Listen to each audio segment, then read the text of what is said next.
তো বন্ধুরা, আপনারা সবাই কেমন আছেন? আশা করি ভালো আছেন। তো দেখতে পাচ্ছেন আমার হাতে একটা পার্সেল।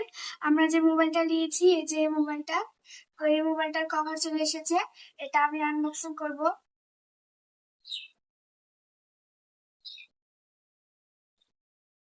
আর একদিন আমি ছিলাম না, আমার ভাই মোবাইলটা আনবক্সিং করেছিল। আজকে আমার ভাই নেই, আমি কভারটা আনবক্সিং করছি। ভিতরে আছে কভারটা, এই যে কভার।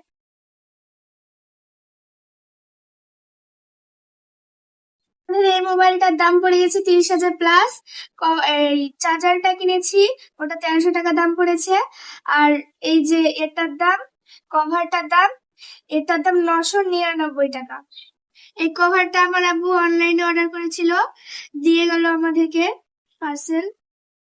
এখন এটাতে লাগাতে হবে মোবাইলটায়। কভারটা লাগিয়ে কত সুন্দর লাগছে মোবাইলটা, আমার খুব ভালো লাগছে। আপনাদের কেমন লাগছে অবশ্যই কমেন্ট করে জানাবেন। তো কভারটা না লাগালে এই পেছন দিকে দাগ পড়ে যেত, তার জন্য ওই মোবাইলটা ইউজ করিনি আমরা এতদিন। আজ থেকে এই মোবাইলে আমার যত ব্লগ ভিডিও এই মোবাইলেই হবে, আপনারা দেখতে পাবেন। তো আমার ভিডিওটা এখানে শেষ করলাম, কিন্তু এবার যে ভিডিওটা আসবে আপনাদের সামনে, এই মোবাইলের ভিডিও আসবে, আপনারা দেখতে পাবেন।